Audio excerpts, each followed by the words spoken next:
So I'm going to tell you a little something about parallel realities, and this will help you hopefully to understand how manifestation works. Okay? Every version of you already exists. Every single version of you. Let's pretend this. There's a version of you that was a FedEx driver. There's a version of you that's a billionaire. There's a version of you that is a teacher. There's a version of you that's homeless. All versions of you, all timelines, all parallel realities already exist.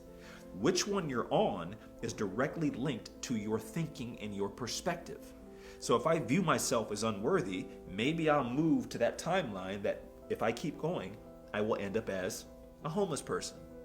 Maybe my mindset is I'm abundant, I'm worthy of everything. I know I can create it.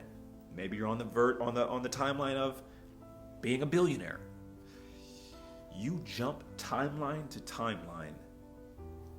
You can't even grasp how many times you do it in a day. Every time that you have a thought, you jump to another timeline.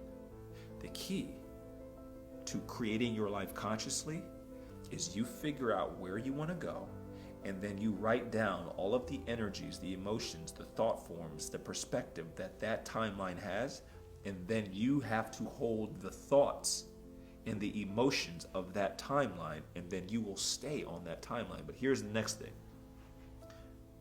Imagine that timeline and all of them already exist, but the only one that you're on is the one that's lit up. And the one that's lit up is the one that's getting the most thought energy. So a thought comes in, and then we think about the thought. Most of us are thinking about what we don't want. So that's the timeline that we're lighting up. That's the one that we're on. But the complete opposite energy of you having everything exists as well, but you have to send enough thinking energy through emotions to that, and then you will start to manifest that reality. So really at the end of the day, it's about asking yourself, where am I sending my thinking? Where am I steering it? Am I thinking in line with that timeline, or am I thinking more in line with that timeline?